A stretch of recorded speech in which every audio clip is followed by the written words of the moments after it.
오늘은 고전소설 감상하기. 민규가 이거 프린트를 받아야 되기 때문에 쌤이랑 좀 소통을 해봅시다. 고전소설 감상하기 교과서 페이지 일단 22페이지 자습서 평가 문제집 그리고 쌤이 주는 프린트 자료집 이걸 다 소화를 하시면 쌤 느낌에는 1등급을 못 받을 이유는 없다라는 생각이 듭니다. 시험은 어렵더라도 상대평가이기 때문에 여러분의 노력으로 충분히 1등급 받을 수 있다. 왜냐? 이번 단원이 워낙 어렵습니다. 고전소설 감상하기에서 학습 목표 첫 번째, 한국 문학사의 흐름을 고려해라. 문학사의 흐름에다가 밑줄 한번 꺼주시고, 현지인 쌤도 언급하셨을걸. 한국 문학사에서 시 같은 경우에는 지난 시간에 했던 이야기 복습 좀 하고 가겠습니다. 삼국시대 이전에 쓰여진 고전 시들 다 모여라고 하면 고대가요가 1번이었어. 쌤이 5갈래만 좀 기억하자라고 얘기했지. 향가 성립 이전에 쓰인 노래 다 모여라고 하면 고대가요 5개밖에 없어. 그래서 고대가요 그리고 향가 신라시대 때 귀족계층이 쓰인 문화, 귀족계층에 의해서 쓰인 문화, 그리고 향찰로 기록된 문화, 우리나라 최초의 정형시라고 하면 향가. 그래서 19체 향가의 형식을 기억했어야 됐지. 기서결의 3단 구성이라든지 19체 향가는 낙구 부분이 무엇으로 시작한다? 감탄사로 시작한다. 이것만큼은 좀 여러분의 머릿속에 남아있었으면 좋겠습니다. 그래서 제망매가를 통해서 누이의 죽음을 이른 바람에 떨어진 잎에다가 빗대어 표현을 해서 누이를 잃은 슬픔이 너무너무 가슴 아프지만 미탈찰에서 만날 나는 이제 어떻게 해요? 도 닦아 기다리겠노라 라는 종교적 승화로서 누이를 잃은 슬픔을 극복을 했지. 제망매가 잘 기억해 놓으시고, 이 향가가 가지고 있는 형식이 그대로 계승이 되어서 시조한테 그 형식을 물려줬어. 그래서 시조는 초장, 중장, 종장의 3장 형식에 종장의 척구가 감탄사로 잘 시작하는 것이 향가한테서 받은 것이다. 그래서 시조가 고려 말에 쓰여진 갈래라면 고려시대에는 또 고려가요도 있어. 근데 우리 시험 범위에는 고려가요는 들어가지 않지만 현재인 쌤이 프린트로 나눠주실 수도 있으니까 좀 지켜보자고요. 일단은 수업의 진도가 제망매가 다음에 송미인곡으로 간 것 같습니다. 송미인곡은 가사를 기억했어야 되지. 충신연주지사. 그래서 임금에게 이별을 당한 선녀의 목소리가 곧 유배지에서 임금님을 그리워하는 충신의 목소리로 충신연주지사의 가장 대표 작품 송미인곡을 살펴봤습니다. 그래서 나걸이라든지 그리고 구준비라든지 상징성과 감녀, 을녀의 역할을 잘 기억하셔야 되니까 지난 시간에 영상을 안 들은 사람들은 꼭 체크하셔야 됩니다. 너무너무 중요한 작품이라서 송미인곡 그렇게 기억하시고 이제 소설로 넘어가는 거예요. 그러면 타이틀에 얘들아 고전소설 감상하기에서 고전소설에다가 동그라미 쳐봐봐. 고전소설이란 무엇인가 라고 물어보면 뭐라고 대답해야 될까? 고전소설에 대한 정의를 내리세요 라고 하면 위에 적고 가겠습니다. 1894년 이전에 쓰인 소설. 1894년 가보개혁이거든요. 1894년 가보개혁 이전에 쓰인 소설이 고전소설입니다. 1894년 가보개혁 이전에 쓰인 소설, 고전소설. 이 고전소설을 우리가 감상을 하는데 한국 문학사의 흐름에서 신화, 전설, 민담과 같은 입에서 입으로 전해져 내려오는 이야기가 어떻게 이렇게 소설로 자리를 잡게 되었는지 고전소설 작품을 감상을 해보자고. 학습 목표 두 번째, 주체적인 관점에서 작품을 평가하고 문학을 생활화하는 태도를 지녀보겠습니다. 생각을 여는 질문 들어가 볼까? 나는 소설을 즐겨 읽어. 현실에서는 해결하기 어려운 문제가 소설 속에서는 해결되어서 통쾌함을 느낄 수가 있거든. 해결하기 어려운 문제에다가 동그라미. 칡나무 가일자에 등나무 등자라고 해서 해결하기 어려운 문제. 소설은 무엇을 다룬다? 갈등을 다루는 문학입니다. 해결하기 어려운 문제 위에다가 뭐라고 적고 가시죠? 갈등이라고 적자. 소설에서는 의지가 대립되거나 욕망이 충돌이 되는 갈등의 상황을 소설 속에 다룸으로써 그 갈등이 발단, 전개, 위기, 절정, 결말에 의해서 해결이 돼. 그 속에서 우리가 느끼는 감정은 통쾌함이다. 조선시대에도 많은 사람이 소설을 즐겨 읽었다고 하는데 이야기를 통해서 현실의 괴로움을 달래는 마음은 예나 지금이나 같은가 보다. 조선시대에는 어떤 소설이 사람들의 마음을 달래줬을지 조선시대 때 쓰여진 소설들을 한번 살펴보자고. 소단원 한눈에 보기로 들어갑니다. 고전소설 감상에 우리는 뭐를 선택했죠? 춘향전. 사회문화적 맥락에서 조선 후기의 사회상을 고려를 해서 작품의 주제를 주체적으로 평가를 해보자. 고전문학의 특성과 가치를 이해하고 문학을 생활화해 보겠습니다. 그러면 여러분 바로 23페이지로 들어가도 될 것 같아요. 주민호쌤은 좀 이런 쪽수의 내용도 막 자세하게 다룰 것 같은데 현재인쌤은 좀 지문 공부에 중점을 둘 것 같다라는 생각이 듭니다. 안 볼 수는 없기 때문에 보고 가자.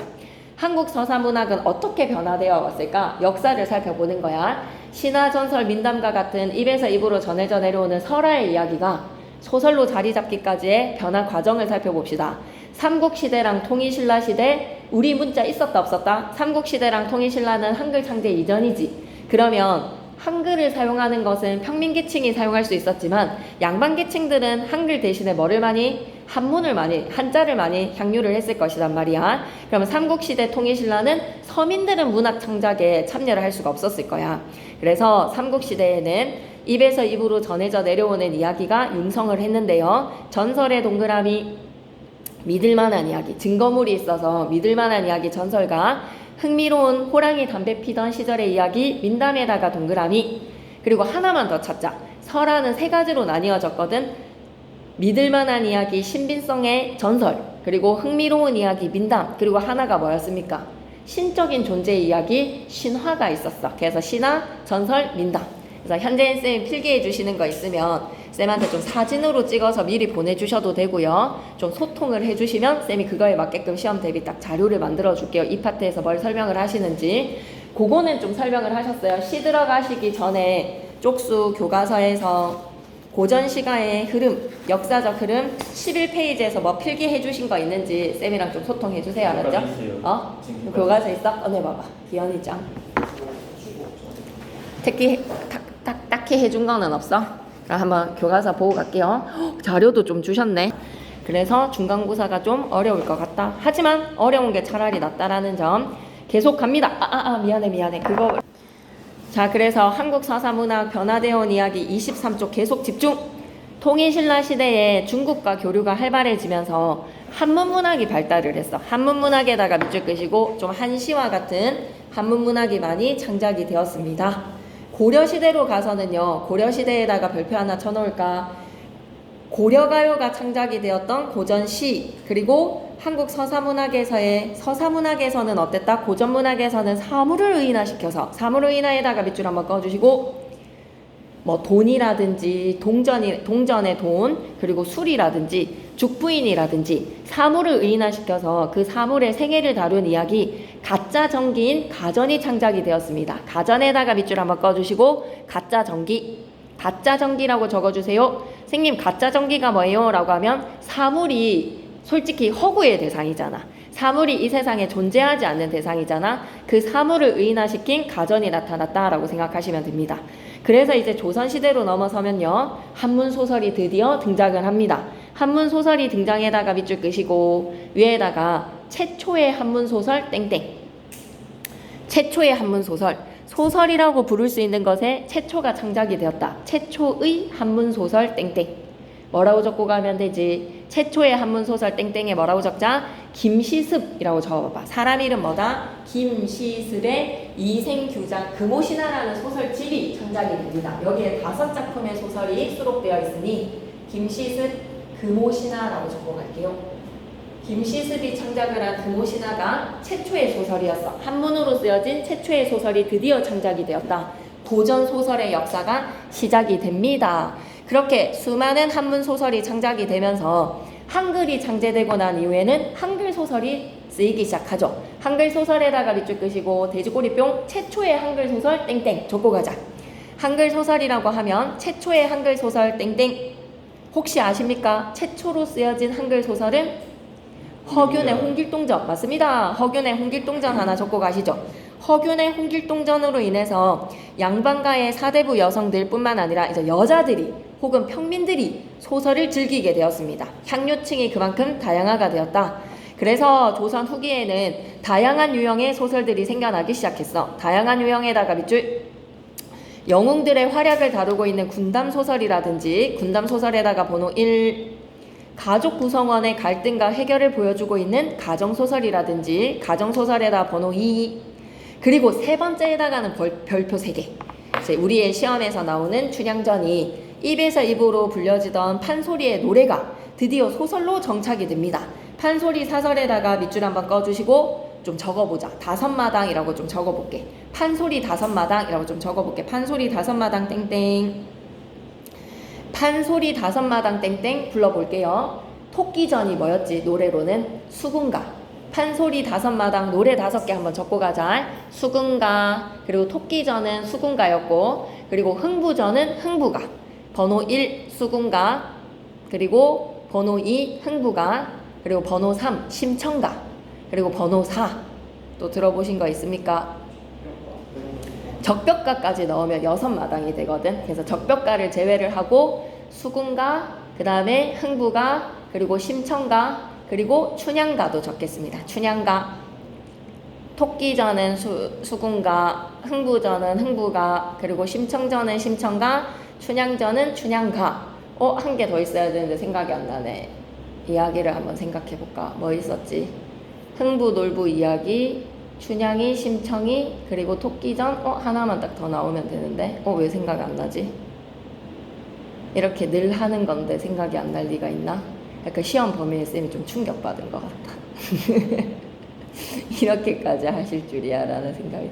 3-1만 넣을 줄 알았는데 3-1, 2 다 넣어가지고 약간 충격받은 거. 되게 많아. 3-1도 좀 어려워. 3-2도 어렵고. 그래서 부지런히 나가야 돼. 8월 달에 1단원, 3단원은 좀 건드려 놔야 될 것 같아. 왜냐면 모의고사가 또 들어가잖아, 우리가. 그래서 쌤이 좀 걱정돼서 지금 약간 멘붕이 온 것 같습니다. 왜 생각 안 나지? 흥부가, 그 다음에 수군가, 5마당. 심청전, 춘향전, 그 다음에 하나가 약간 시험 범위 때문에 충격받을 것 같다. 사설 모의고사 치면 그것도 들어가요. 사설 모의고사는 잘 안 넣기는 한데 2학년들은 좀 넣기는 한데 1학년은 아마 9월 모평만 넣을 것 같거든. 중간고사 언제 치는지는 알아? 다른 학교는 9월 26일 이럴 때 치던데. 저희도 그쯤에 쳐요. 9월 20일 하고 추석 전에 다 끝나는 거네. 그래서 추석 연휴 때는 놀고. 판소리 5마당 쳐주세요. 근데 적벽가 넣으면 6마당이고 하나 더 있어. 한 개가 빠졌어 지금. 열심히 해보자. 3단원.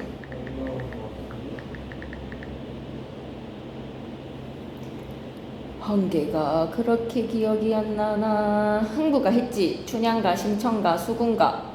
적벽가 빼고 한 개 더 있습니다.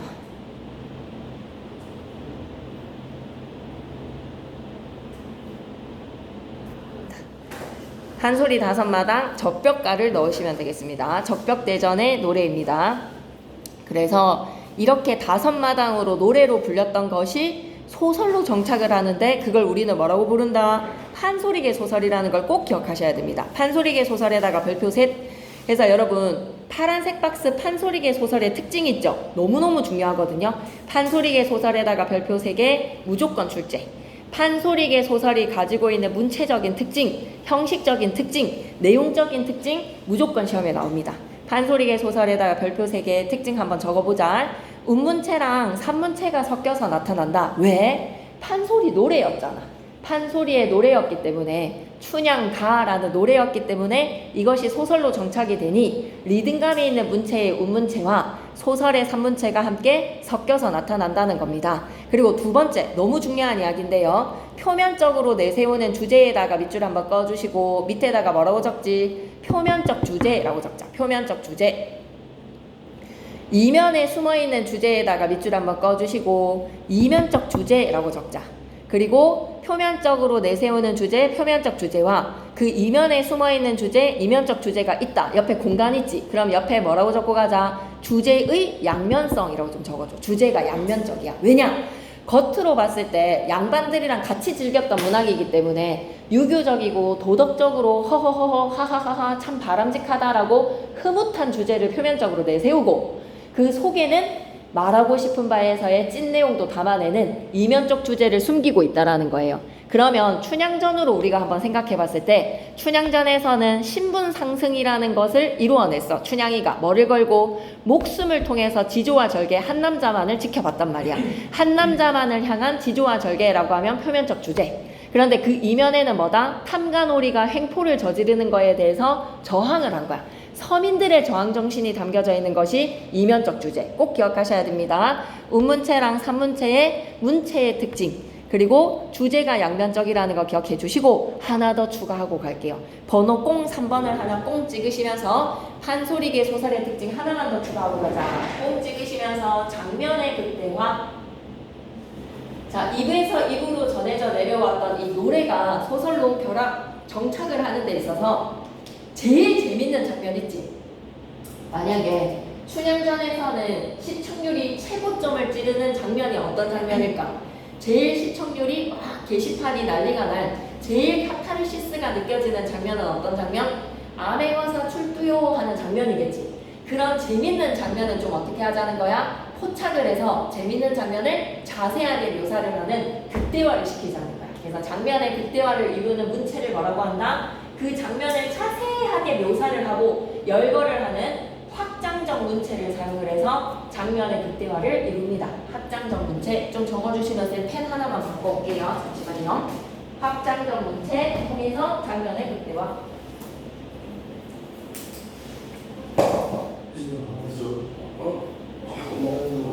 PC 안 한다고 와이파이 안 되는 걸 먹고 있어요. 와이파이가 안 돼. 그 와이파이 연결해야 돼. 재밌는 장면은 어떻게 하자? 자세하게 서술을 하자. 확장적인 문체를 통해 장면을 극대화시키자. 꼭 기억해 주시고, 그럼 춘향전에서 어떤 장면이 극대화가 되어서 확장적 문체를 사용하고 있는지 찾아야 되겠네. 그리고 너무 중요하다. 작품 밖에 있어야 되는 지무비가 작품 속에서 자기의 의견을 내세워 인물에 대해서 평가를 해. 편집자적 논평이라고 합니다.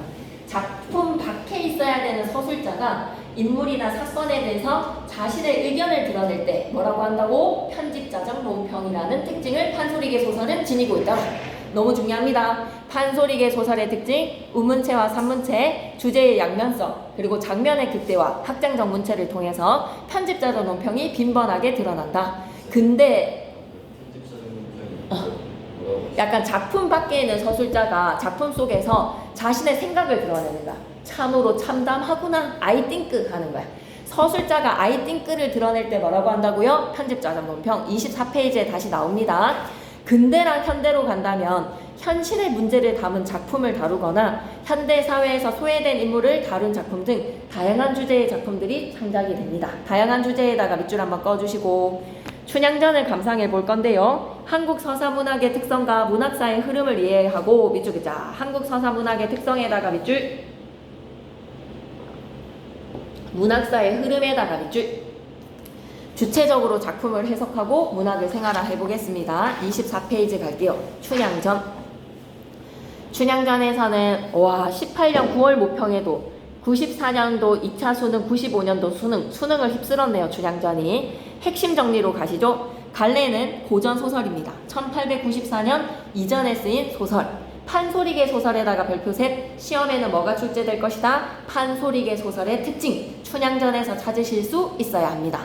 춘향이랑 몽룡이의 사랑 이야기이기 때문에 애정 소설이고요. 성격은 서민문학이기 때문에 해악과 풍자가 두드러져. 해악의 동그라미 치시고 웃음도 어때? 슬픔이지만 웃음으로 눈물을 닦는다. 웃음으로 눈물 닦기 해악의 정신. 부정적인 거 돌려가기 무슨 정신? 풍자의 정신. 염정이라고 하면 사랑 이야기입니다. 염정적이라고 하면 사랑 이야기를 다루더라 라고 생각하시고 제재는 춘향이의 지조와 절개야. 목숨을 바쳐서 한 사랑을 지켰다. 지조와 절개. 정절은 한 남자에 대한 일편단심. 정절 옆에다가 뭐라고 적고 가지? 일편단심. 임금님을 향한 일편단심. 충신 연주지사였죠. 근데 여기에서는 몽룡이를 향한 춘향이의 일편단심. 몽룡이도 춘향이를 사랑하고 말이야. 조선시대 후기입니다. 시대적 배경 너무 중요해요. 조선시대 후기에다가 별표 3개. 탐관오리들이 판을 쳤던 조선시대 후기. 공간적 배경으로는 어디를? 전라남도 남원을 배경으로 하자. 주제는 신분을 초월한 남녀 간의 사랑. 이건 표면일까 유면일까? 겉으로 드러나는 표면적 주제야. 신분을 초월한 남녀 간의 사랑은 모두가 허허허허 할 수 있는 뭐라고 적고 가지? 표면적 주제라고 좀 적어줘.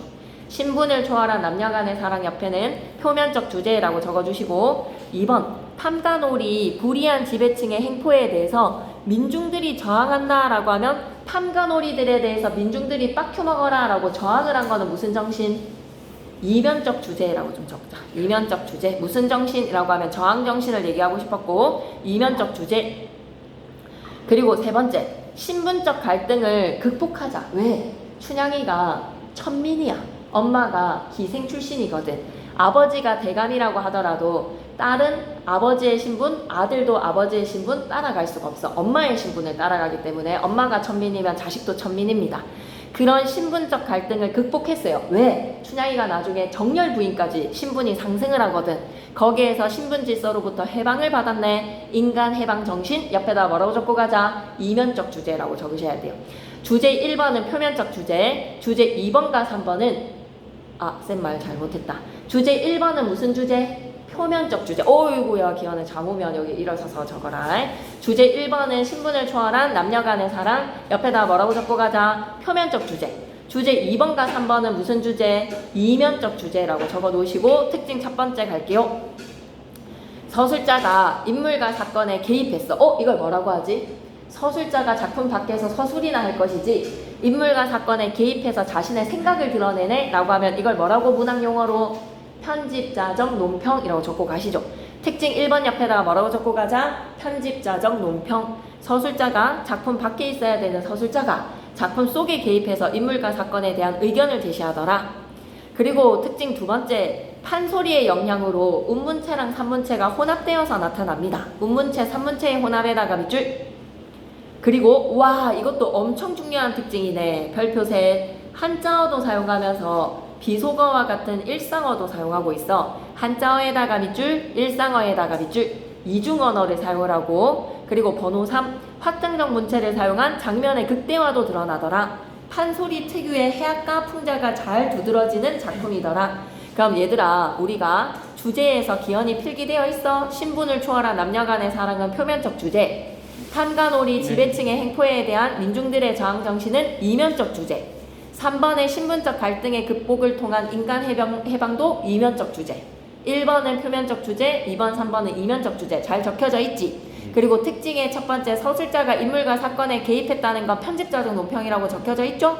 2번, 3번 너무 중요합니다. 판소리 문체의 운문체랑 산문체의 혼합, 한자어랑 일상어의 언어 이중 구조, 그리고 확장적 문체를 통한 장면의 극대화, 해악과 풍자의 정신 되어 있다면 본문 내용으로 들어가기 전에 판서 찾으셨어요? 왼쪽에 판서. 편집자적 논평 찾으셨으면 크게 별표 하나 쳐줘. 편집자적 논평 크게 별표 치면서 작품 밖에 있는 서술자가 진행 중인 사건이나 인물의 언행에 대해 자기의 생각을 밝히는 거야.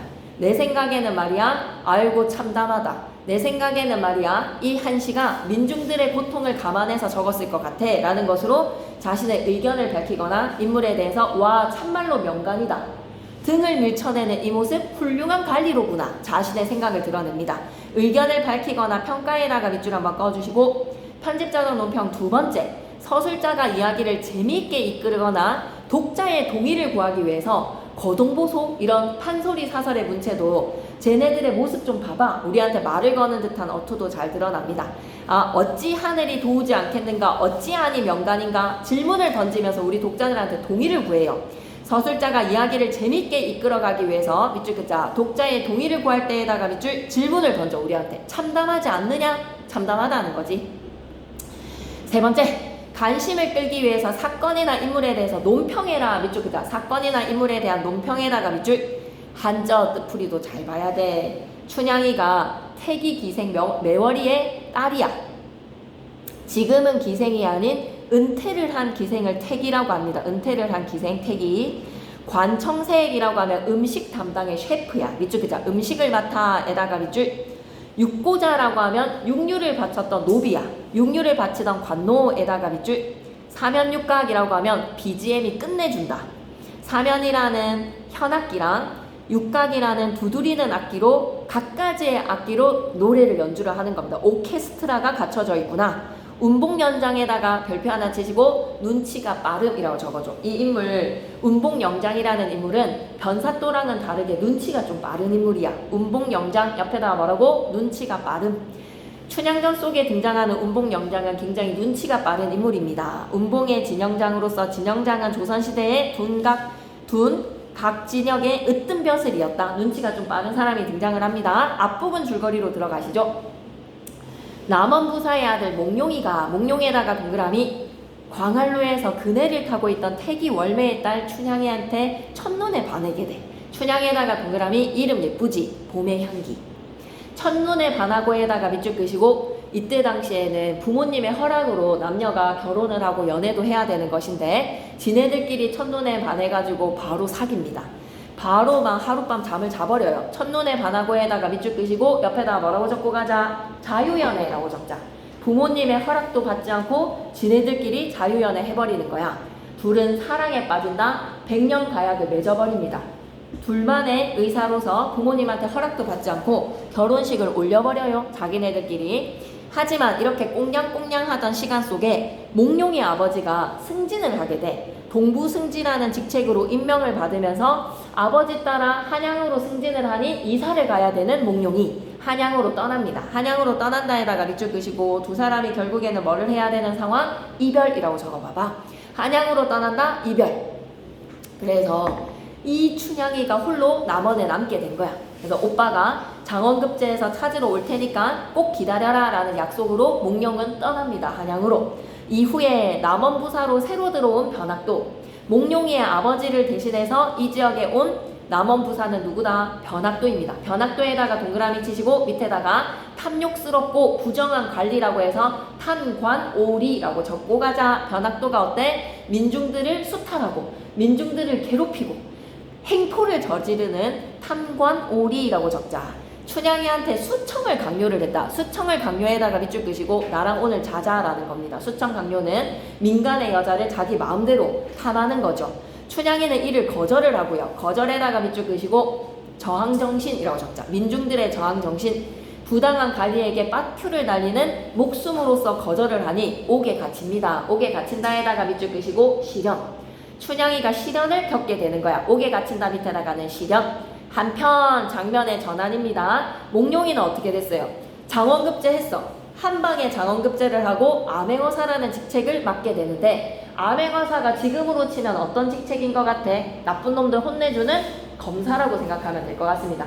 근데 검사가 막 신분 밝히면서 마약범 잡고 이러지 않잖아, 그지? 막 극한 직업 같은 경우에는 치킨 장사하고 그러잖아요. 그런 것처럼 암행어사 이몽룡이는 거지로 변신을 해서 남원을 찾아옵니다. 암행어사에다가 밑줄 몽룡이가 남원에 내려오는 길에 민중들이 변사또의 폭정으로 괴로워한다라는 소식을 듣게 돼. 폭정으로 괴로워한다에다가 밑줄 탐관오리들의 행포를 소식을 듣게 되고 몽룡이는 자신의 신분을 감춥니다. 신분을 감추고 거지 행색에다가 밑줄 끄시고 암행어사이기 때문에 몰래 나쁜 놈들을 잡아들여야 되기 때문에 신분을 감춘 거지 행색으로 춘향이를 만나러 갔는데 춘향이는 이제 오빠가 다 망했다라고 생각하겠지. 거지 꼬라지로 돌아왔기 때문에 이제 나는 변사또의 손에 죽겠구나.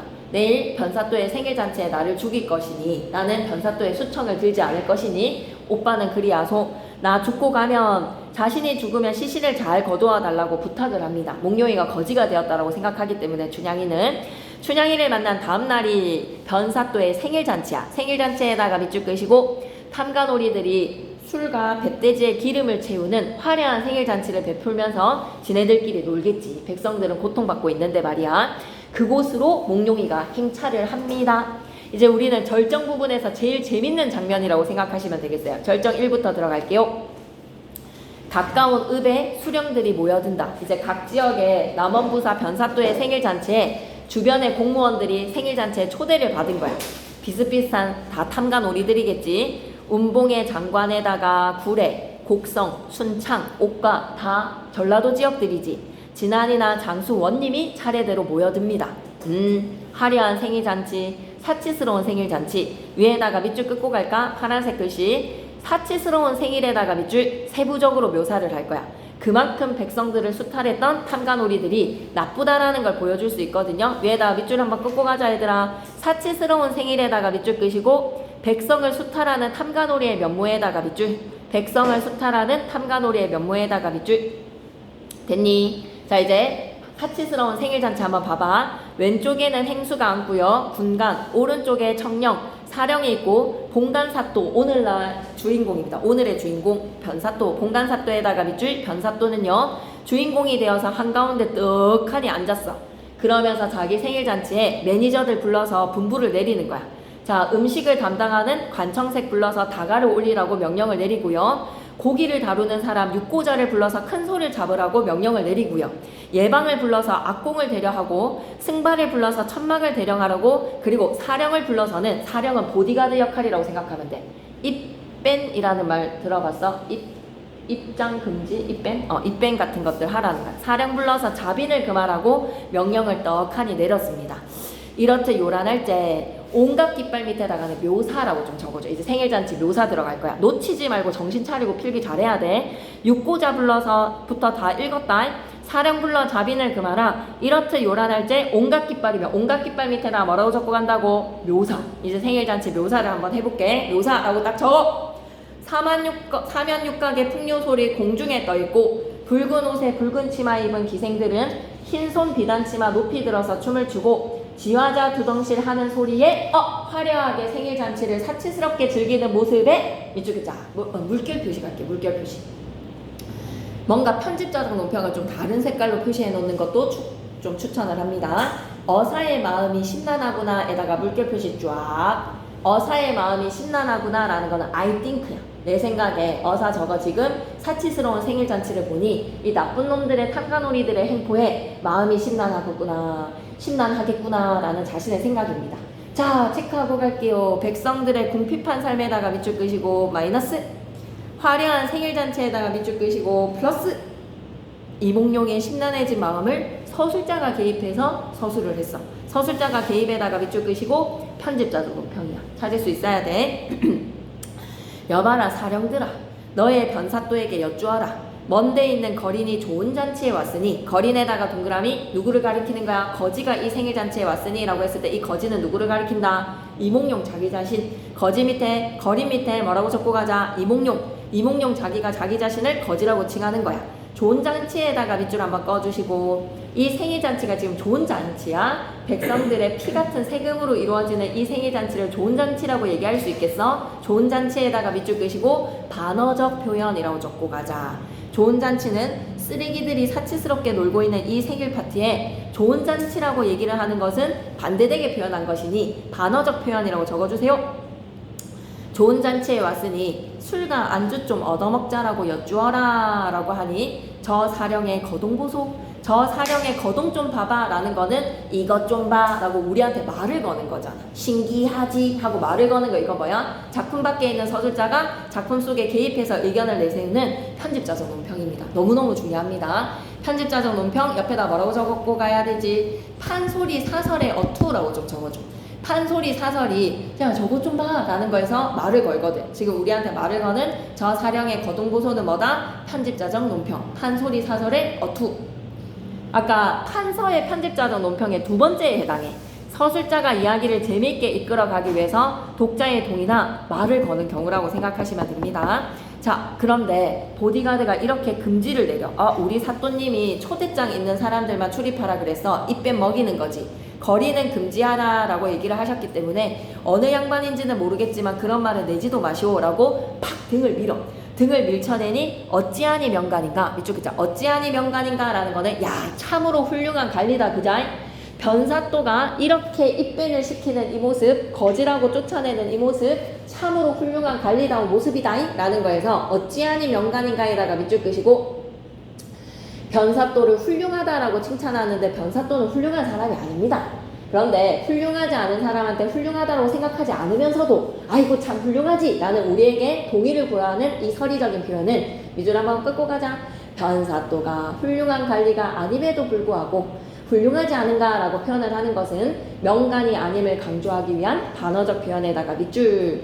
변사또가 나쁜 관료다 라는 거를 강조하기 위해서 우리한테 말을 건네는 거야. 야 진짜 명간이다 그죠? 라는 것으로 어찌하니 명간인가. 나쁜 관료임을 강조하는 독자의 동의를 구하는 효과로 편집자적 논평 사용했습니다. 괜찮습니까? 등을 미쳐내니 어찌하니 명간인가. 밑에다 또 뭐라고 적고 가자. 편집자적 논평. 편집자적 논평 총 3번 나왔어.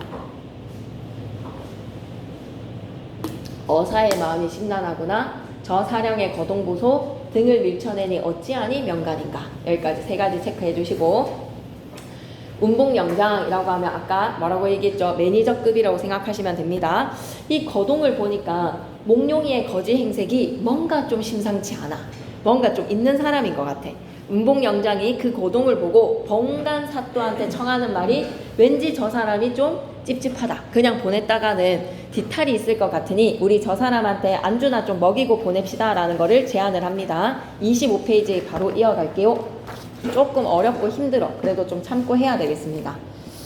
자, 작품의 전체 구성이 나왔으니까 보고 갈까요? 발단, 전개, 위기, 절정, 결말에서 우리의 시험 범위는 절정과 결말만 시험 범위로 들어갑니다. 발단에서 태기월매의 딸 춘향이는 남원부사의 아들 이몽룡과 첫눈에 반해서 서로 자유연애합니다. 사랑에 빠진다에다가 밑줄 옆에다 자유연애라고 적을 거야.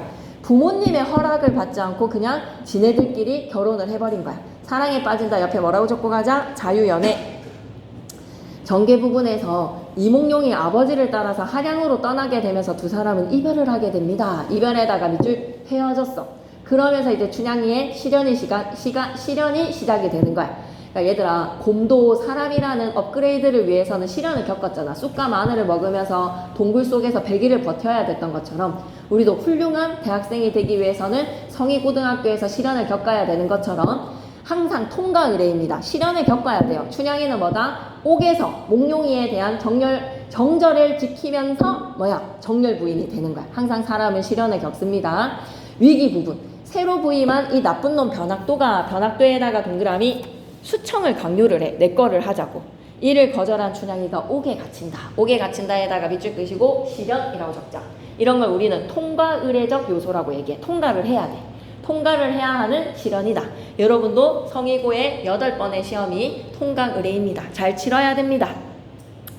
그래서 절정은 이몽룡은 장원급제를 해서 변학도의 생일에 찾아가서 암행어사로 출두를 하고 탐관오리를 숙청을 합니다. 암행어사로 출두에다가 밑줄 거지 행색을 하러 갔다가 이제 자기가 출두를 할 거라는 것을 암시를 딱 날리고 탐관오리들을 다 때려잡습니다. 그래서 마지막 결말 옥에서 풀려난 춘향이는 이제 드디어 업그레이드 되는 거지. 임금님의 은혜로 정열부인이라는 신분 상승을 하게 돼요. 와, 천민이었는데 말이야. 임금의 은혜로 정열부인이 되어서 정열부인에다가 밑줄 끄시고 밑에다가 뭐라고 적고 가자? 신분 상승이라고 적어줘. 신분이 천민에서 정열부인이라는 직책으로 몽룡이의 조강지처가 됩니다. 옛날에서는 신분이 낮기 때문에 상상도 못하는 첩이 되어야 되는 처지이지만 첫 번째 조강지처가 됩니다. 그러면서 백년해로하며 행복하게 살았더래요 라고 마무리. 자, 지금 그림으로 그려져 있는 생일잔치상 화려해요, 소박해요? 엄청 화려하다, 그지? 떡에다가 과일인 것 같고 갈비찜인 것 같지? 그리고 전도 있다. 고기전 같은 거, 그리고 막걸리에다가 쌀밥이야. 화려한 사치스러운 생일잔치에 몽룡이도 술과 안주 좀 얻어먹자라고 들이댄 거야. 그런데 운봉영장이 매니저 역할하는 사람인데 이걸 쫓아내려고 하니 좀 찜찜해서 말이지 변사토한테 얘기를 합니다. 저 거지가 의가는 남루하지만 양반의 후예인 것 같습니다. 양반의 후예에다가 밑줄 끄시고 좀 범상치 않다. 평범하지 않다. 말석에 앉혀서 술잔이나 먹여 보내는 것이 어떻겠습니까? 남루한 이몽룡한테 음식을 대접을 하자라는 운봉은 다른 사람에 비해서 좀 눈치가 빨라. 좀 센스가 있단 말이야. 운봉이 다른 수령들에 비해서는 보는 눈이 남다르다. 밑줄 끄자. 보는 눈이 남다르다에다가 밑줄. 관대한 성품에다가 밑줄. 차세 어디 간 거 아니지? 보는 눈이 남다르고에다가 밑줄. 관대한 성품에다가 밑줄. 술잔이나 먹여 보냄이 어떠하뇨? 첫 번째 줄이었습니다. 봉단사또 하는 말이 내 생일잔치에 거지 들어오는 거 싫지? 운봉의 소견대로 하오마는 하고 끝말을 흐리는데 많은이라는 그 끝말을 내뱉고는 입맛이 사납겠다 라는 자기 생각인 거야. I think 입맛이 사납겠다 에다가 밑줄. 한마디로 변사또가 100% 찬성이 아닌데 100% 찬성 아니야. 싫은데 어쩔 수 없이 그래 그렇게 네 생각대로 하지만 쩝쩝쩝 하는 그 입맛이 좀 씁쓸하다라는 겁니다. 마음에 안 들지만 그래서 입맛이 사납겠다. 입맛이 사납겠다에다 물결 표시 편집자적 논평이라고 적자. 편집자적 논평. 기분이 개운하지 못하다. 이몽룡을 잔치판에 끼워주는 것에 대해서 변사또가 좀 찜찜해. 싫어. 거지가 들어오는 게 싫어. 밑줄 긋자. 변사또의 불쾌한 심정에다가 밑줄 끄시고 서술자가 직접 개입해서 서술을 하는 서술자가 직접 개입하여 서술함에다가 밑줄 끄시고 밑에다 다시 한 번 더 적고 가자. 편집자적 논평이라고. 아, 많은이라고 하는 그 끝맺는 내뱉는 그 말이 좀 씁쓸하겠는데? 라는 서술자의 목소리라서 편집자적 논평입니다. 입맛이 사납겠다? 편집자적 논평. 갔다 오세요. 어사또가 속으로 끈다고? 그러면 완전 더울걸. 쌤이 조절할게 그냥. 오냐? 도적질은 내가 하나 오라는 네가 받아라. 별표 셋. 좀 더 온도를 낮추자. 높이. 오케이. 바람도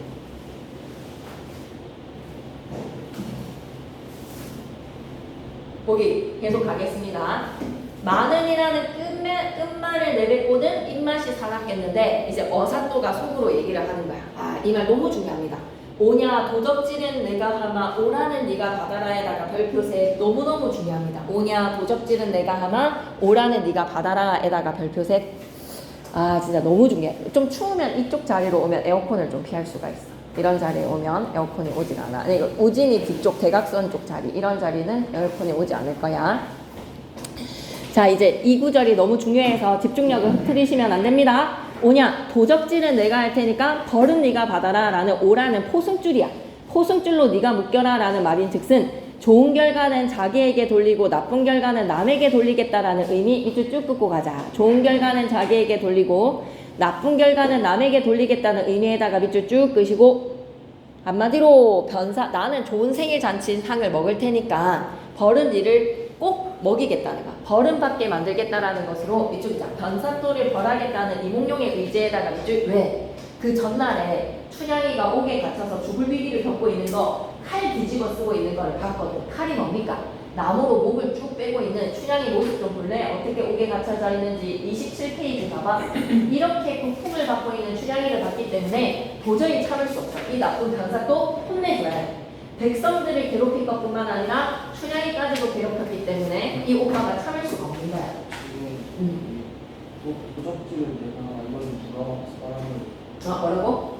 도적질을 내가 하나 이거는 내가 하나 있잖아요. 변사또가 한 말이 아니라 이몽룡이 변사또에게 하는 말. 근데 도적질을 왜 해요? 도적질을 함으로써 내가 얻는 것이 있으니까 좋은 거는 내가 할 테니까 벌은 네가 받으라는 거야. 도적질을 하면서 얻게 되는 것을 내가 할 테니 오라는 벌은 네가 받아라. 한마디로 변사또를 무조건 벌하겠다. 그래서 문맥상 보면 밑줄 한번 긋고 하자. 우선 실컷 먹고 잘잘못은 나중에 가리겠다에다가 밑줄 쭉. 내가 지금 너가 차려주는 잔치상을 먹고 좋았어. 너 오늘 죽는 날이야. 너 오늘 진상날이야. 라는 걸로 속으로 벼르는 겁니다. 내가 오늘 너 혼줄 내줄 거야. 그러면 오른쪽 기퉁이에서 초록색 교과서 퀴즈 보이시나요? 오냐 도적질은 내가 하마 오라는 네가 받아라의 담긴 의미는 무엇일까? 크게 별표 하나 쳐시고 크게 별표 하나 쳐주시면서 좋은 결과는 자기에게 돌리고 나쁜 결과는 남에게 돌리겠다라는 의미로 그대로요. 좋은 결과는 자기에게로 돌리고 나쁜 결과는 남에게 돌리겠다라는 줄. 이몽룡이 부패한 변사또를 벌하겠다. 이쪽이다. 이몽룡이 부패한 변사또를 벌하겠다는 의지에다가 밑줄 쭉 했지. 그럼 계속 갑니다. 운봉영장이 분부를 하여서 저 양반 듭시라고 하여라. 몽룡이가 거짓꼬라지로 이 생일잔치에 참석을 하게 되는 상황이야. 변사또의 생일잔치에 운봉영장 덕에 이몽룡이 참석을 하게 됩니다.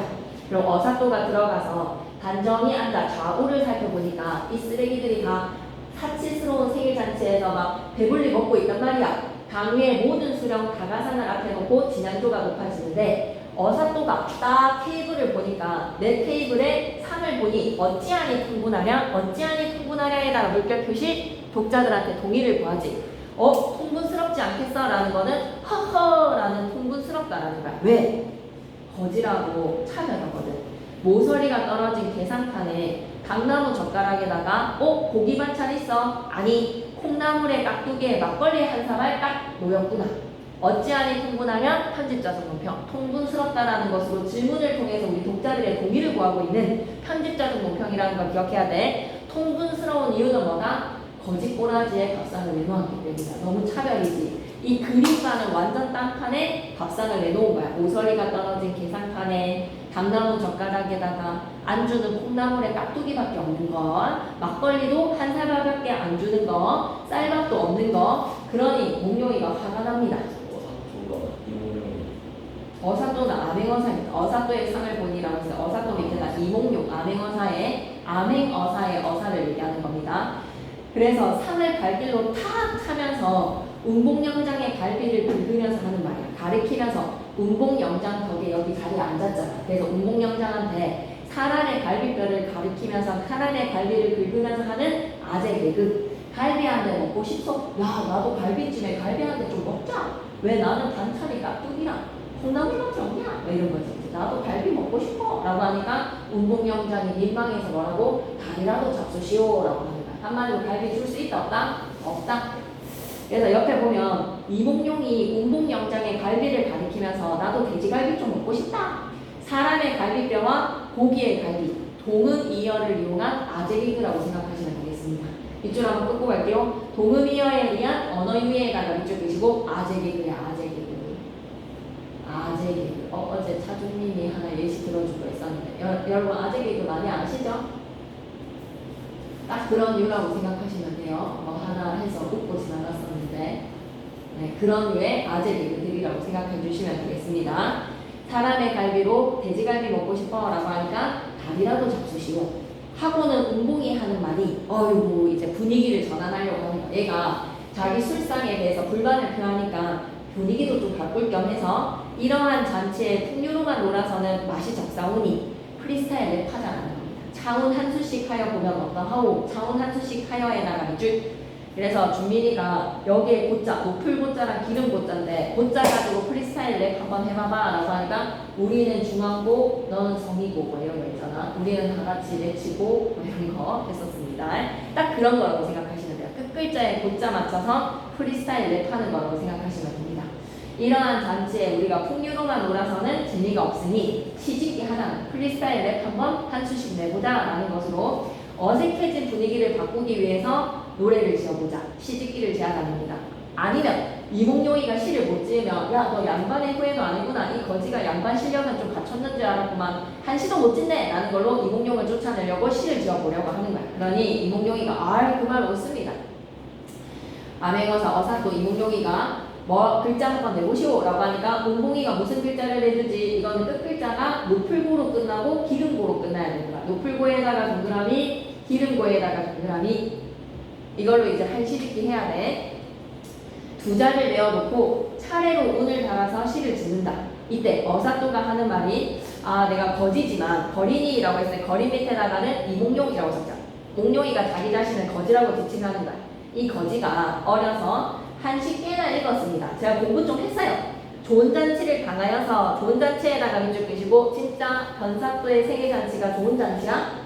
좋은 잔치 위에다 뭐라고 적지? 반어. 술과 안주를 포식에다가 밑줄 끄시고 이몽룡이가 진짜 술과 안주를 포식했습니까? 이몽룡이 술과 안주를 포식하지 못했죠? 당나무 젓가락에 개다리 상판에다가 콩나물 깍두기에 막걸리 한 사발을 대접받았지. 그래서 술과 안주 포식에다가 밑줄 끄시고 반어. 내가 아주 훌륭한 대접을 받았으니까 반어도 표현이지. 그냥 가기가 민망하니 노래 한 소절 짓고 가줄게요. 차운 한수 가사이다. 백성들의 고혈이라고 하면 기름이랑 피로 차린 변사또의 생일잔치를 좋은 잔치라고 평하였고 형편없는 음식상을 받았지만 포식을 했다라고 말하는 거에서 반어적 표현이야. 반어적 표현에다가도 별표 하나 다시 한번 치고 가자. 파란색 글씨에 반어적 표현에 별표 하나 치시고 계속 갑니다. 운봉영장이 오 그래 네가 한 시를 지어보겠다고. 그래서 국가 벼룩 필연을 이어주니 자중의 사람들이 다 짓지도 않았는데 순식간에 글 두 기를 지었어. 역시 자원급제 하는 사람답다 그지? 순식간에 한 시의 프리스타일 랩을 완성을 했습니다. 그런데 내 생각에는 말이야 서술자가 또 I think 하는 거야. I think 한 시의 내용은 백성들의 살아가는 형편을 생각을 하고 백성들의 형편 생각에다가 밑줄 한번 꺼주시고 이몽룡이 백성들이 살아가는 그 마음과 봉간사또가 정치를 하는 모습, 봉간사또의 정체에다가 밑줄 끄시고 봉간사또가 백성들을 어떻게 다스렸는지에 대한 정치를 감안해서 지역껐다에다가는 뭐다? I think인 거야. 편집자정 논평이라고 적자. 지역껐다 밑에다가 편집자정 논평. 이몽룡의 한시 내용에 대해서 이렇게 추측을 합니다. 탐관오리들이 백성들의 기름과 피를 쥐어짰다. 이걸 사자성어로 뭐라고 그래야 돼? 가혹하게 거두어들였다라고 해서 가렴주구라고 합니다. 사자성어 무조건 외우셔야 돼요. 가렴주구에다가 동그라미 치시고 별표 셋. 가혹하게 거두어 드림이라고 적자. 백성들의 피와 백성들의 기름을 지어짜서 백성들로부터 가혹하게 수탈하는 가렴주구를 뭐라고 한다? 탐관오리들의 행포입니다. 가렴주구, 가혹하게 거두어 드림이라고 적자. 가혹하게 거두어 드림. 가렴주구라든지 그로 인해서 고통받는 백성들을 생각하면서 지었을 것 같아. 편집자적 논평까지 괜찮니? 오케이? 놓치면 안 돼, 알았지? 지금 오늘은 딴 생각하지 마시고 좀 졸린다라고 하면 뺨아대기를 때려버리세요, 스스로. 자, 다시 한 번 더 넘기지 마시고 라고 얘기했어. 25페이지 오른쪽 귀퉁이로 갈 거야. 오냐, 도적질은 내가 하마, 오라는 네가 받아라. 꼭 좀 기억해줘. 좋은 결과는 내가, 나쁜 결과는 너에게. 문맥상으로 보면 변사또를 반드시 벌하겠다라는 이몽룡의 의지고 일단 먹고 나서 나중에 너를 벌하겠다라는 뜻입니다. 내려와서 이제 나올 작품의 한시 프리스타일 1랩의 내용이 어떻는가라고 하면 드디어 일났다라는 극적 긴장감에다가 밑줄 새로운 사건에다가 밑줄 아뱅어사 출두를 예고하는 내용이야. 한번 들여다봐봐. 시 진짜 잘죠. 25페이지에 단어 뜻 좀 보고 가자. 오라는 네가 받아라 라고 했을 때 오라가 뭐다? 포승줄.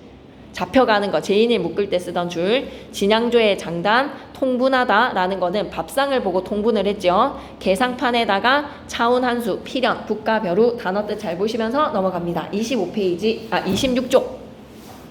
너무너무 중요해. 이 한시 가지고 이제 현재인 쌤이 꽤나 어려운 문제를 출제하실 수도 있어. 금준미주 천일현이라고 하면 금의 동아리에 아름다운 술은 천인혈이라고 했을 때 1000명의 사람들의 피야. 엄청 많은 수의 사람들이니까 해석은 1만 백성이라고 얘기했을 거야. 1000명의 사람들의 피를 지어짜서 니네가 지금 술을 마시고 있는 것이고, 옥반이라고 하면 옥 같은 쟁반의 가효, 아름다운 안주는 만성고라라고 하면 만 백성의 기름을 짜는 거야. 여기에 기름고자 들어갔지. 고고로 끝나야 되는데 만성고라에서의 고가 사용이 되었고요. 총루낚시라고 하면 촛불의 눈물입니다. 총루. 낙하면 떨어질 때 떼시자 사용해서 촛불의 눈물이 떨어질 때 민누락이다 라고 하면 백성들의 눈물이 떨어진다. 한마디로 촛불의 눈물, 촛농은 뭐라고 생각해라? 백성들의 눈물이다. 가성고처라고 하면 백성들의 너네들의 노랫소리. 가성이라고 하면 이런 말 들어보셨죠? 밤에 노래 부르고 춤추고 막 시끄럽게 구는 거를 고성방가라고 하잖아. 고성의 방가. 가성고처라고 하면 노랫소리가 높아지는 곳에 원망의 소리가 높아진다. 원성고에서의 높을고자 사용했죠. 원성고에서의 고에다가 동그라미. 그래서 이 글의 뜻은 하고 해석하고 있는 내주를 잘 보셔야 되겠습니다. 자, 그런데 판서 내용을 먼저 보고 갈게. 판서에서 확장적 문체에다가 별표 셋, 옆에다 뭐라고 적고 가야 되지? 확장적 문체를 사용하면 그 장면을 어떻게 해준 거야? 그 장면을 확장적인 문체로 자세하게 묘사를 했다라는 말인즉슨 그 장면을 어떻게 한 것이다? 확장적 문체 옆에다가 장면의 극대화가 이루어지는 거야. 확장적 문체 옆에 뭐라고 적고 가자? 장면의 극대화. 장면의 극대화. 자, 그러면 특정한 대상이나 상황과 관련하여 여러 가지를 나열을 하거나 여러 가지 나열에다가 밑줄 한번 꺼주시고 밑에다 열거법이라고 좀 적어줘.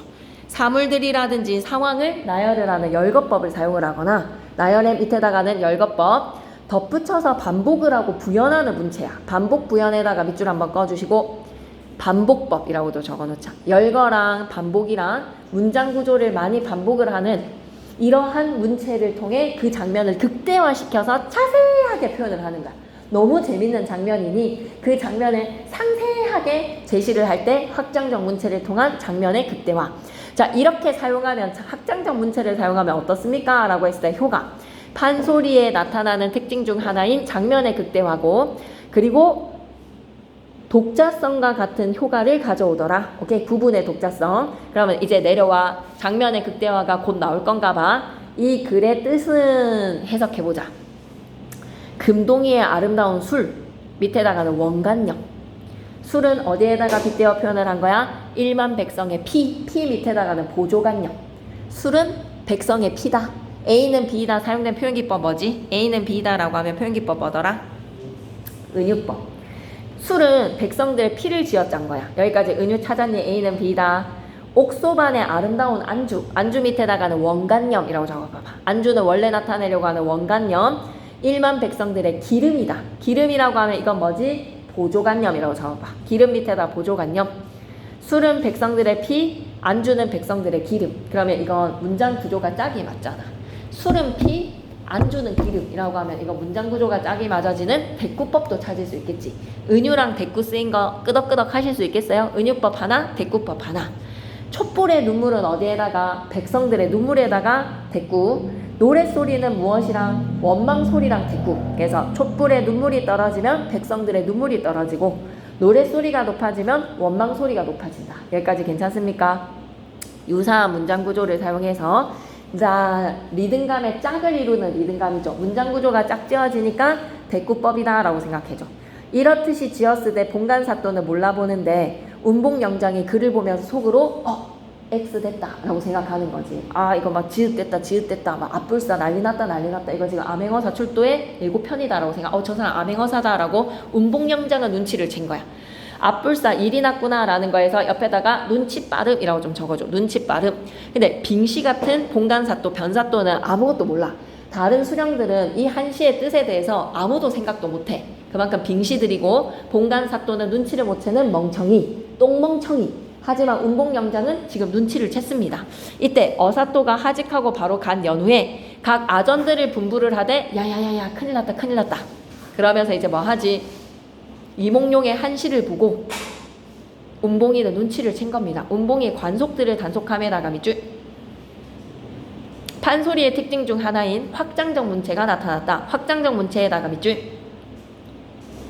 자, A 불러 뭐뭐 단속 무슨 뭐뭐 불러 뭐뭐 단속 뭐뭐 불러 뭐뭐 단속 뭐뭐 불러 뭐뭐 단속 사용된 표현기법 뭐뭐 적고 가야 되지? 한번 적어보자. 땡땡 불러 땡땡 단속 땡땡 불러 땡땡 단속 땡땡 불러 땡땡 단속 다 문장 구조가 뭐를 불러서 뭐를 단속한다는 문장 구조로 계속 반복되니 문장 구조가 이렇게 짝을 지으면 무슨 법이라고 얘기하죠? 대구법 하나. 그 다음에 계속 단속들의 대상들에 대해서 나열했지. 열거법도 적자. 대구, 열거, 반복. 대구, 열거, 반복 사용하는 거야. 자, 공방이를 불러서 돗자리 단속을 해야 되겠어. 병방을 불러서 역마를 단속해야 되겠고 관천색을 불러서 다가상을 단속을 하고 옥형방을 불러서 죄인을 단속하고 집사를 불러서 형구를 단속하고 형방을 불러서 장부를 단속하고 사령을 불러서 숙직을 단속해야 되겠다. 이렇게 대구랑 열거를 사용을 하면 확장적인 문체입니다. 이 장면에서 누구를 불러서 어떻게 단속하는지 이몽룡의 한시를 보고 운봉이 간속들을 단속을 한다. 판소리의 특징 중인 확장적 문체를 통한 장면의 극대화가 드러났다. 그러면 아시겠나요? 27페이지 계속 가야 돼요. 오늘 웬만하면 한번 나갈 수 있을 때까지 한번 달려봅시다. 힘내세요. 한참 일이 요란할 때 사정을 모르는 저 본관사또가 얘는 빙구야. 본관사또에다가 동그라미 똥멍청이라고 좀 적어봐봐. 빙시라고 적으셔도 되고 본관사또는 어리석다라는 국어 시간의 표현보다는 사실적으로 똥멍청이 빙시 이렇게 적고 싶습니다. 아무것도 모르니까 여보 운봉은 어디를 그렇게 다니시오 라고 하니까 운봉영장이 사또 어르신 난리 난 것 같습니다. 아까 그 양반 거지가 암행어사인 것 같습니다. 어사출도할 것 같습니다 라고 사실대로 알려주는 게 아니라 소피 보고 들어옵니다 라고 다른 말을 해. 본관사또가 술주정이 되어서 이제 개가 됐지. 술주정을 합니다. 춘향이 급히 올려라 라는 거에서 춘향이를 또 괴롭히려고 하죠. 절정 두 번째, 이몽룡이가 지은 한시를 보고 운봉은 이몽룡의 정체를 눈치를 챘지만 나머지는 아무도 모른다. 이때에 어사또는 이제 이때에에다가 세모 장면의 전환. 변사또의 생일잔치 장면에서 전환이 되어서 어사또가 이제 암행어사 출두를 부하들이랑 같이 준비를 하는 거야. 나쁜 놈들 때려잡으러 간다라고 생각해봐봐. 나쁜 놈들의 소굴로 들어가는 거야 이제 검사가. 서리를 보고 눈길을 보내니 서리 중방 거동보소. 아까 뭐라 그랬지? 이것 좀 봐. 신기하지? 하고 말을 거는 거야. 서리 중방 거동보소 옆에다 뭐라고 적고 가자? 판소리 사설 문체라고 적자. 서리 중방 거동보소 편집자는 논평 옆에다 뭐라고? 판소리 사설의 문체의 특징이에요. 말을 거는 거야 독자들한테. 판소리 사설 문체라고 적자. 판소리 사설 문체. 자 봐봐 문장 구조 이제 또 반복될 거야. 욕줄들을 불러서 단속을 할 때 이리 가면서 수군, 저리 가면서 수군, 서리 욕졸, 거동보소. 다시 한 번 더 편집자중 논평 옆에 뭐라고 적는다고? 판소리 사설 문체라고 적자. 판소리 사설 문체. 독자들한테 말 거는 거 말이야. 판소리 사설 문체. 자 이제 애들이 뭐 총이라든지 칼이라든지 이런 거 준비하는 검사의 장면처럼 이제 딱 이렇게 막 이런 방탄조끼 딱 입고 총에 총구 탁 이렇게 막 총알 탁 나오면서 탁탁 이렇게 막 준비하는 영화의 장면처럼 한번 상상해봐봐. 이 사람들이 조선시대 때 이제 형사라고 생각해보면 나쁜 놈들 때려잡으러 가기 위해서 옷을 차려입는 겁니다. 외울망간에 공단 모자 세패랭이 눌러쓰고 석자간발 새 집신에 한삼고이 산뜻하게 차려입고 육모방망이 사슴 가죽끈을 손목에 걸어지고 방망이를 손에다가 딱 묶어가지고 딱 손에 쥐는 거야. 여기서 번쩍 저기서 번쩍 남원읍이 우글우글 청파역졸 거동보소 밑줄기 자 청파역졸 거동보소에다가 밑줄 편집자적 논평. 그 다음 구절 너무 중요하거든요. 달 같은 마패를 햇빛같이 번쩍 들어에다가 별표 3개 너무 중요하다. 그래서 마패가 뭐지? 암행어사의 신분증이라고 생각하면 돼. 그 마패가 달과 같고 햇빛 같다라는 광명의 달과 햇빛에다가 빗대어 표현을 했어. 달에다가 별표, 햇빛에다가 별표. 왜 마패를 달과 햇빛에 빗대어 표현을 했나요? 라고 하면 어두워 밝아. 칠흑 같았던 이 백성들의 고통에 광명이 비추는 거야. 암행어사가 구출해 준다라는 거지. 탐관오리의 횡포에다가 밑줄 끄시고 사자성어로 아까 한 번만 더 적고 갈까요? 가혹하게 거두어들이는 거 사자성어로 뭐라 그랬지? 탐관오리의 횡포 옆에다가 뭐라고 적고 간다? 가렴주구. 가렴주구로 고통받는 백성들의 삶을 햇빛과 같이 달과 같이 암행어사가 환하게 밝혀줄 거야. 밝혀준 밑에다가 뭐라고 적자? 광명. 광명을 찾게 될 거야. 춘향이도 곧 광명을 찾을 거야. 춘향이 광명에다가 밑줄. 그러면서 이날 이제 시청률이 올라가는 소리가 들립니다. 암행어사 출두요 라고 하면 조선 후기에 백성들이 막 박수치지 않았겠나. 카타르시스 대리만족 느끼는 거지. 이 드라마를 통해서 암행어사 출두야 라고 외치는 소리가 강산이 무너졌어. 아무리 그래도 강산이 무너지겠습니까? 아무리 그래도 천지가 뒤집히겠습니까? 위에다가는 과장. 강산이 무너지고 천지가 뒤집히는 듯 과장. 듯 위에다가는 무슨 법? 지규. 초목금수 뭐뭐 하는 듯이 지규지. 초목이라고 하면 나무, 풀떼기, 이 생물들. 금수라고 하면 하늘에 나는 금, 그리고 수는 땅의 길짐승. 모든 생물들이 아니 떨냐라는 거는 막 온갖 식물과 동물들이 벌벌벌 떤다는 거야. 암행어사 출두야 라고 외치는 소리에 모든 것들이 다 덜덜덜덜 떤다라는 거에서 아니 떨냐에다가 밑줄 끄시고 사용된 표현기법 물어보면 뭐라고 얘기해야 돼? 서리. 그리고 초목금수를 사람처럼 암행어사 출두 소리에 찍하니 쫄아버린 사람처럼 표현을 했으니까 의인도 생각해 주시고 문장 구조 보자. 강산이 무너졌다. 천지가 뒤집혔다. 대구법이라고 생각해 주셔도 됩니다. 대구법까지. 과장지규, 대구, 의인, 서리. 5가지 표현기법 찾으실 수 있어야 되고 현재인쌤이 만약에 이 구절에 사용된 표현기법이 쓰인 선지를 찾아라. 1번부터 5번까지 중에서 여러분은 뭘 찾으시면 돼요? 지규, 대구, 의인, 서리. 한 가지는 뭐? 과장. 이렇게 찾아주시면 되겠습니다. 자, 예시답 갈게요. 고통받는 백성의 삶을 환하게 밝혀줄 것임을 암시하기 위해서 마패를 어디에다가 빗대어 표현한 것이라고? 달과 햇빛에. 달과 햇빛에다가 밑줄 끄시고 광명. 환하게 밝혀줄 것에다가 밑줄 광명이라고 기억해 주소. 암행어사 출두할 때 달과 햇빛에 빗대어 표현한 까닭 기억하셔야 됩니다. 28페이지 계속 가자. 마패 신분증 보면 이 말에 이 말수 있지. 두수라고도 하거든. 머리 두자 사용해서. 얘네들의 수가 바로 그 신분이 높으면 높을수록 말을 여러 번 갈아탈 수가 있는 거야. 마패는 신분증이나 역마와 역조를 이용하는 도구였는데 마패에 그려진 말의 수는 관리가 이용할 수 있는 말의 한도를 나타내고 관리의 등급에 따라서 달라졌습니다. 뭐 한 마리에서 10마리까지 그려져 있는데 암행어사는 5마리까지 10마리는 왕실 사람이라면 10마리의 마패를 들어. 출두야! 북문에서 출두야! 동서문 출두 소리 청천이 진동을 하고요. 모든 아전들은 들라라고 외치는 소리에 육방이 넋을 잃어서 공형이요? 공형이 무슨 뜻인지 단어 뜻 좀 보고 오자. 공형은 조선시대 각 고을의 구실아치, 벼슬아치들이라고 생각하시면 됩니다. 등채는 채찍이에요. 채찍으로 나쁜 놈들 때려잡는다라고 생각해주세요. 인괴라고 하면 도장이 들어있는 상자, 병부라고 하면 나무패, 용수라고 하면 쌀이나 대우리로 만든 둥글고 긴 통, 술 같은 거 담는 통이라고 생각하면 돼. 그러면 이제 때려잡는 거야, 나쁜 놈들. 공형이요! 등채로 휘따닥 애고 죽겠다 하고 때려잡는 거지. 공방이 자리를 들고 들어오며 아이고 내가 안 하겠다는 공방직책을 하라더니 저 불속을 어찌 들랴 에다가 밑줄 끄시고 나는 이제 죽었네 라는 거야. 아, 내가 공방의 직책에서 이제 나는 잡혀가는구나. 등째로 휘따닥 애고 박 터졌네, 대가리 터졌네 막 이런 거야. 박은 머리를 얘기하는 거겠지. 암행어사가 출두를 했습니다. 이제 도망치는 부패한 아전들의 모습을 실감나게 묘사를 하네요. 밑줄 긋자. 부패한 아전들이 완전 멘붕된 거지. 그래서 이런 거를 우리는 사자성어로도 뭐라고 얘기해야 되지? 막 풍비박산이 난 거야. 혼비백산해지는 거야. 혼비백산해서 아전들이 막 도망을 가는데 밑줄 긋자. 도망치는 부패한 아저들의 모습에다가 밑줄. 도망치는 탐관오리들의 아전들의 모습에다가 밑줄 끄시고 실감나게 묘사하면서 호흡이 짧은 어구와 문장을 사용해서 긴박함을 조성을 하고 있다. 계속 가자. 자수별감은 멘붕이 돼서 넋을 잃어버렸어. 이방이랑 후방은 혼을 잃어버렸어. 나졸들이 분주하게 도망을 갑니다. 자, 이제부터 집중해. 모든 수령들이 도망갈 때 이것 좀 봐 하고 말을 걸었어. 거동보소에다가 밑줄. 어떻게 도망을 가는지 한번 봐봐. 인계 밑에다가는 묘사라고 적으시고 확장적 문체를 통한 장면의 극대화라고 좀 적어야 돼. 이제 얘네들이 도망을 가는 모습 똥지리거든요. 똥지리는 이 모습을 묘사를 할 겁니다. 그만큼 어리석다라는 거야, 이것들이. 자, 확장적 문체를 통한 장면의 극대화 묘사라고 적으셨으면 봐봐.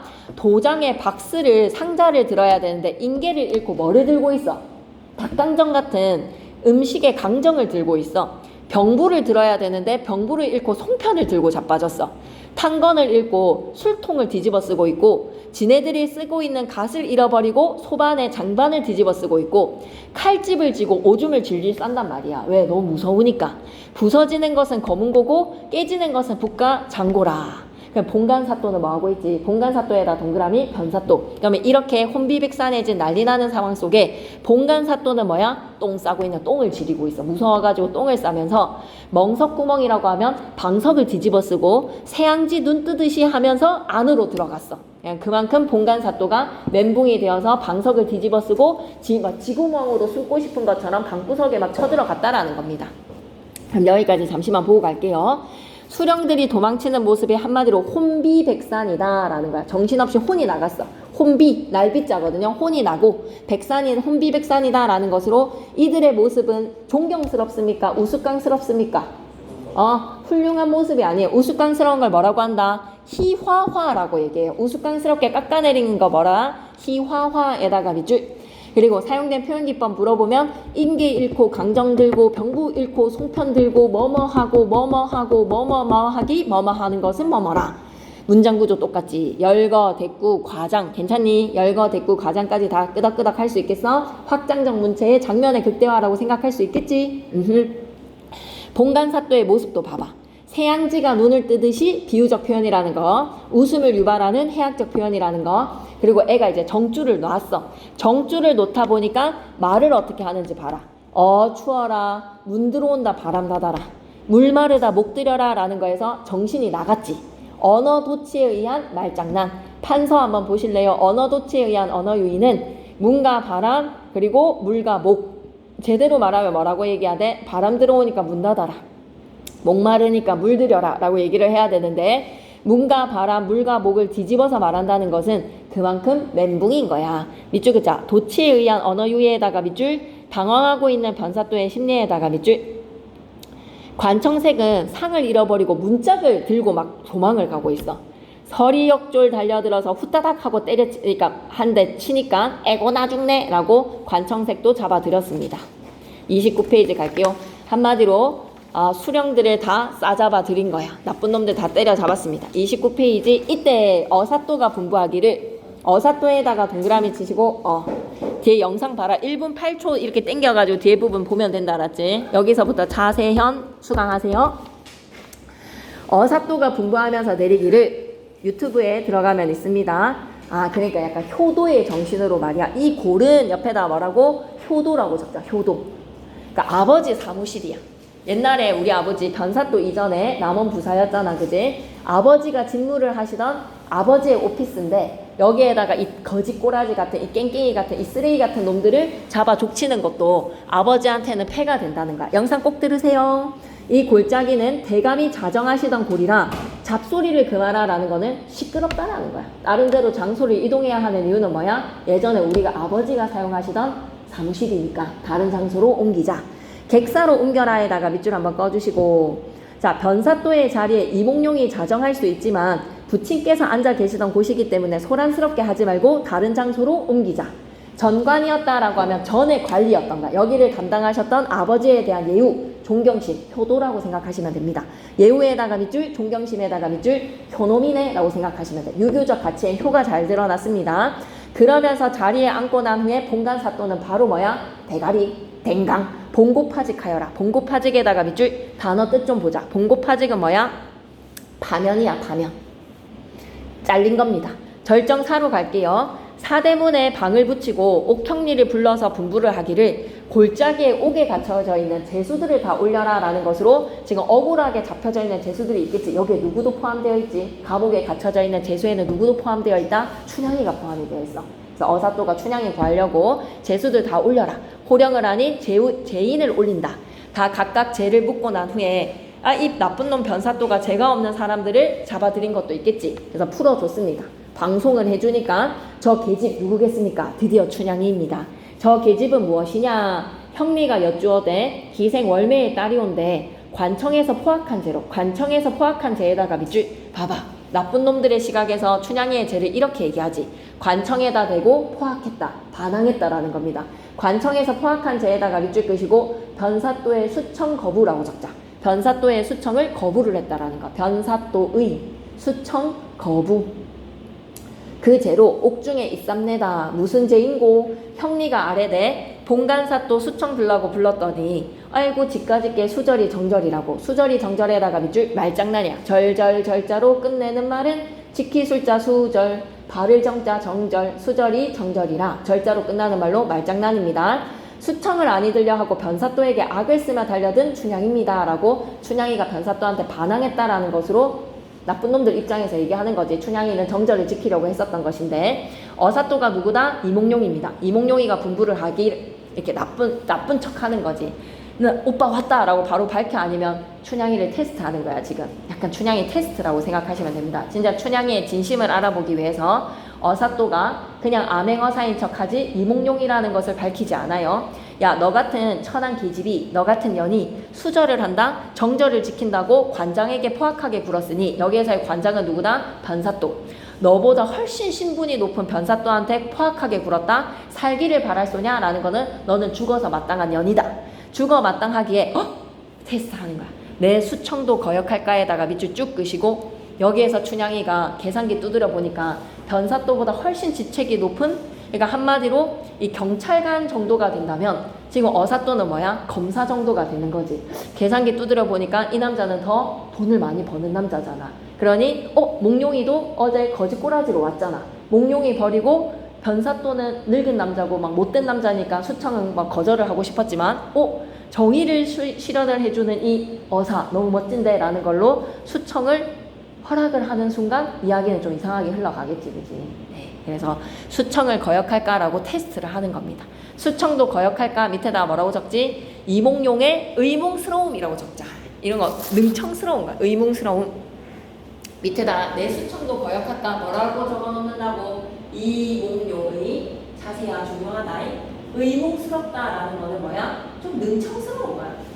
춘향이를 왜 테스트해? 자기를 위해서 목숨을 걸고 지금 옥에서 이렇게 고통을 받았던 춘향이 빨리 칼을 벗겨줘야지. 목에 칼 차고 있는데 빨리 칼 벗겨주고 춘향아 오빠 왔다 라고 바로 구해줘야 되는데 한번 테스트를 해보는 거야. 춘향이가 진짜 어사또라는 직책에 대해서도 거절을 할까라고 궁금한 거지.